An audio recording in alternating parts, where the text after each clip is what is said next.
The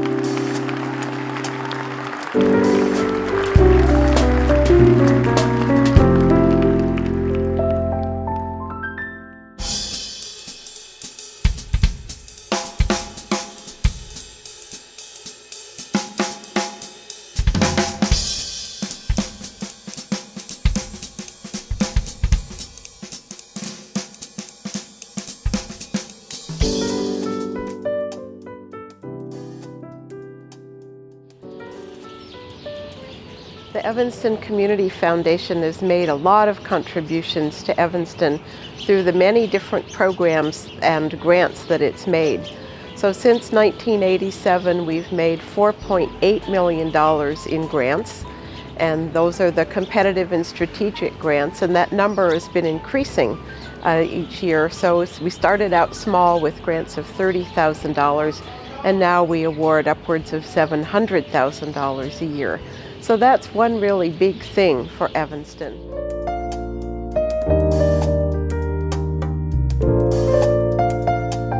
Our annual event for the Evanston Community Foundation is Celebrate Evanston, which we have had for many, many years. This year we decided to take on as the theme of our event the 150th anniversary of Evanston. So when we were coming up with ideas, we said, let's give a birthday party to Evanston, and what kind of elements do you have at a party? You would have cake, you would have games, you would have presents, you would have friends. And so we built around that with a birthday cake contest, with games. We have a heads or tails game, and so we built upon that theme of a birthday party.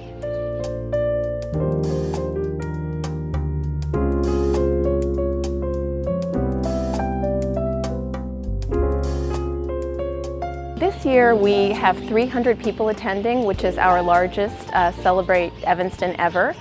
We are holding it this year at the Levy Center because it's the only place in Evanston that can actually hold that many people. That's a city-owned facility, and so we're very, very thrilled at our attendance this year.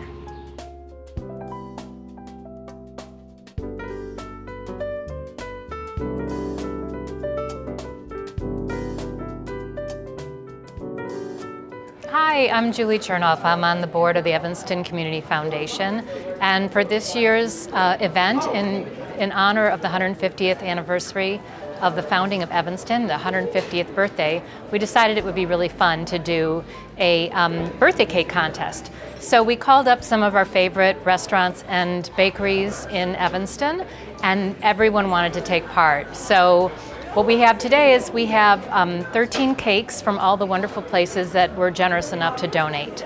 So I wanted to show you first the bakeries, or from the more professional stylists. We have from Mather Lifeways over here, this beautiful fondant covered extravaganza. From Whole Foods South, they went with a Northwestern theme, and you can see the purple from the Whole Foods Market. This is from Foodstuffs. Happy 150th to Evanston, a beautiful flour cake. Tag's Bakery went all out with their Central Street theme, which is really great. Hune Bakery, which is a really new bakery in Evanston, just opened this past year. They did a beautiful job, and I think they put some of their breads around the end so that it would be more of a to, I think, commemorate like the stones around the lake shore. And then over here we have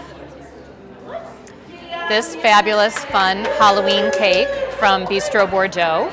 Actually, they're opening a new patisserie this year, and they wanted to feature that store, which is not yet open, but we're really excited about it for them.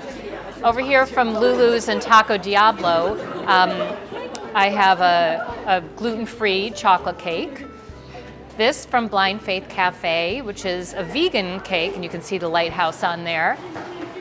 Found Kitchen and Social House, they did a really delicious looking trifle, so we're really excited about that.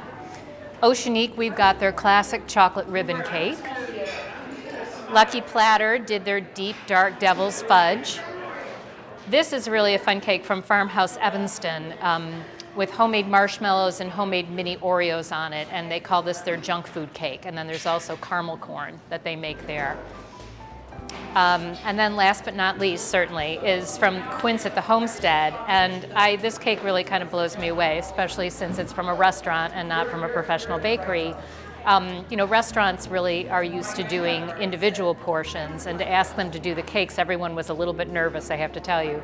But I think they did a beautiful job, and they've got the Homestead right here on the front. And I don't know if you can get a close-up of this cake, because the fondant work that they've done is really, really cool. So everyone who comes in tonight is going to be given a pink and a blue candle, and we decided that everyone would get 2 votes. They're going to vote once for a restaurant cake and once for a professional bakery cake. And that is what we're doing this year, and we're really excited about it. I think everyone did a great job. They really grabbed hold of the idea and ran with it, and we're excited.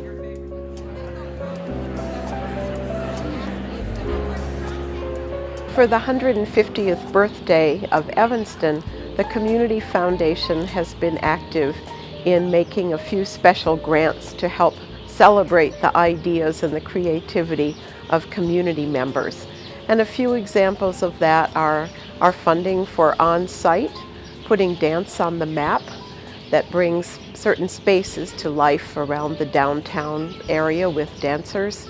We are a sponsor of the Evanston buildings, 150 buildings, 150 years.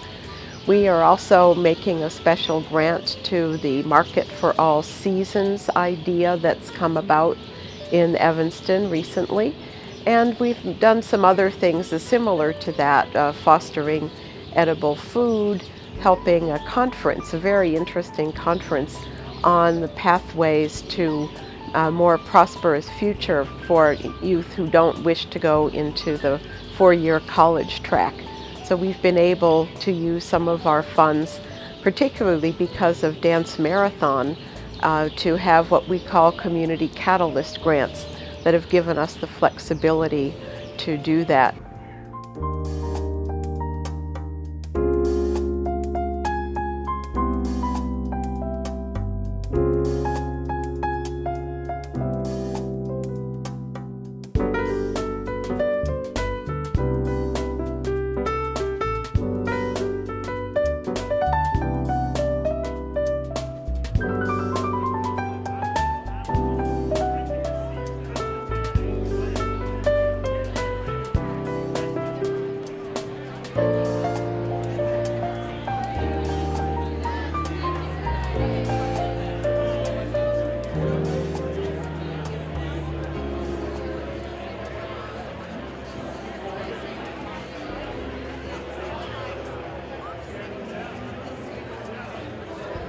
Good evening, everyone. Welcome, and thank you for coming to tonight's festivities. We're happy everyone is here. It's a great crowd. We've reached our capacity and exceeded it. And thank you to all of you for your support of the Evanston Community Foundation. I'm Mike Brody. I'm the co-chair, the vice chair of the board, and I'm here with our CEO, Sarah Shostak. I'm standing in for Joan Dunsberg, who's our board chair.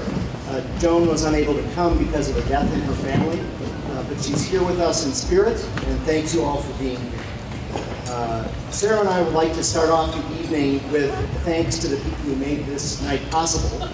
Our 2 co-chairs for the event, Julie Captain and Lisa Altenburn, are here.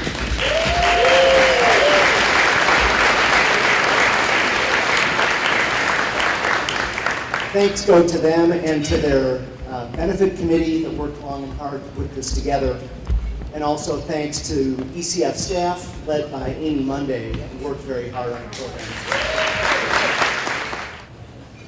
An event like this, as Mike has said, takes a lot of imagination. You can see from the festivities around you, the birthday cakes and the great dance marathon, the kids dressed up as our sign-up parties, that we have the playful spirits also on our board, on our leadership, to make a very special event tonight for Evanston's 150th birthday. It also takes a lot of teamwork. Yes, Evanston, happy birthday.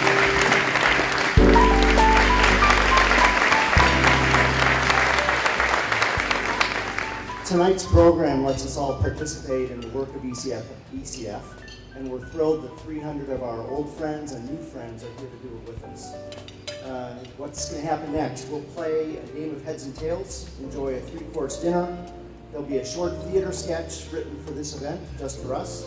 And after the fun and games, we'll have an opportunity to make a special birthday gift for Evanston's future. And like many birthday parties, we'll conclude with a birthday cake, a dessert buffet, and the announcement of the birthday cake competition winners. Now I'd like to introduce our returning MC. Christian Farr is here. Christian is a general assignment reporter for NBC5 News. He also had the good fortune to marry someone from Evanston. His wife, Karen Jordan, is born and raised in Evanston and is the competition. She's at WLS.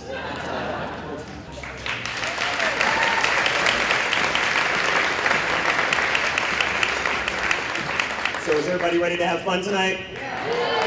That doesn't sound like fun. Is everybody ready to have fun tonight? Good, good. Tonight we're here for a very good cause. We just heard about it. We're here to celebrate Evanston and the Evanston Community Foundation's support of the people, programs, partnerships, and organizations that keep Evanston alive and well. Tonight we will be entertained and inspired, and we have the opportunity to support our community foundation in a few different ways. Now, I want to introduce Kevin Mott, my sidekick, who's going to be taking part in this heads and tails. He's right over here on the board. Is everybody ready to play the game?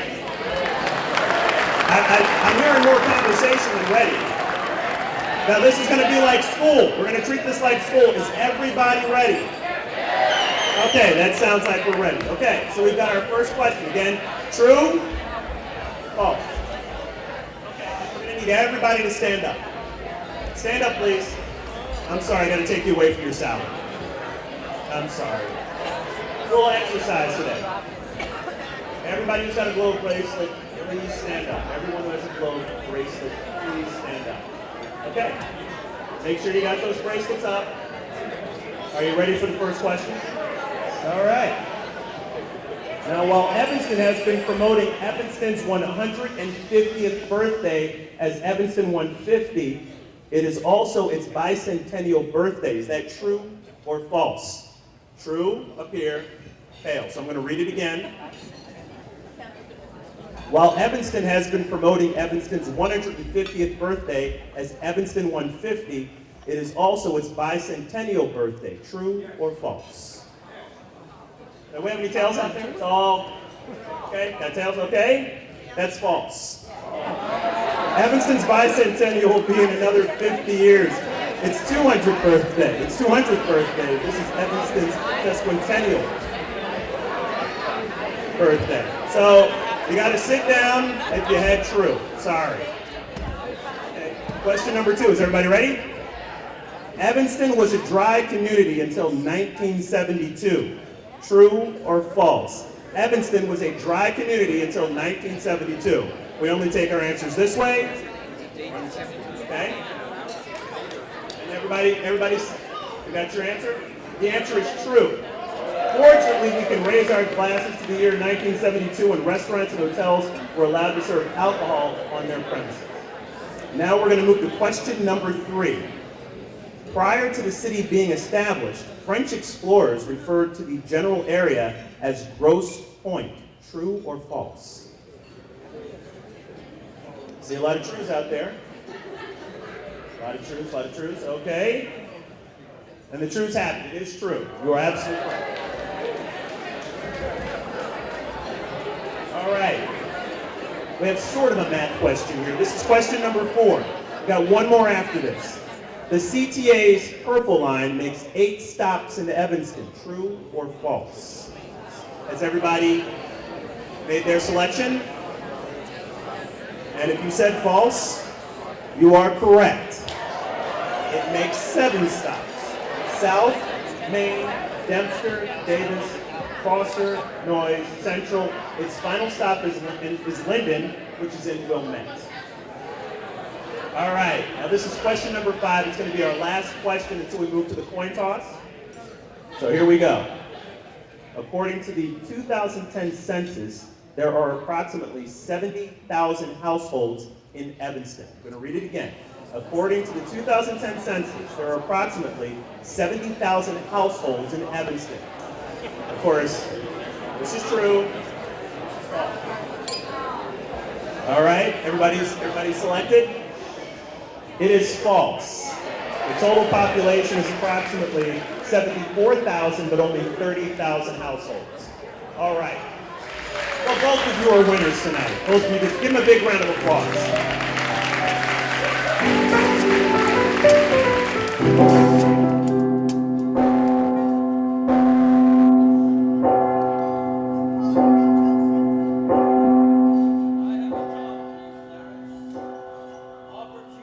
For you to earn your wings. There's a man down there, George Haley, and he's in trouble, Clarence. He's in serious trouble. See there? There he is by the beach. Hi, George. Oh, hi, Mary. I wrote a song for the show. Do you want to sing it with me? Yeah. Okay. Evanston town, it's not the North Shore. What kind of but more, but not such a bore. Evanston, we've got more things to do than Winnetka, Will, and Kenilworth combined. Make it fast, kid. This is going to Jan Schakowsky's house. Mr. Powell! What is it? Wait, Mr. Powell! Get going, kid. You made a mistake, Mr. Powell. You accidentally put ketchup instead of your famous barbecue sauce on these. Oh, come on. George.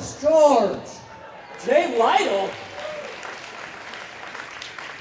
Where are you going? Well, we're on our way to the airport. We're going around the world for our honeymoon. But we need another member on the Evanston Community Foundation board.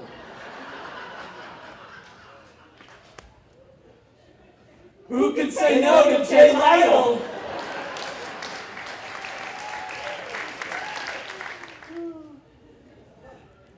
Is Congresswoman Jan Schakowsky here? Hey! This crazy woman flew here through a blizzard. Well, Jay Lytle called and said you were in trouble, George. Should have seen the look on the president's face when I told him I just had to leave. Hi, Congressman. How are you? Our little show is over now, and now it's giving time. So to make sure you give all you can, please enjoy a bit more wine. Just a little bit more wine, our friends. Just a tiny bit more wine. You'll give and feel all warm inside as you help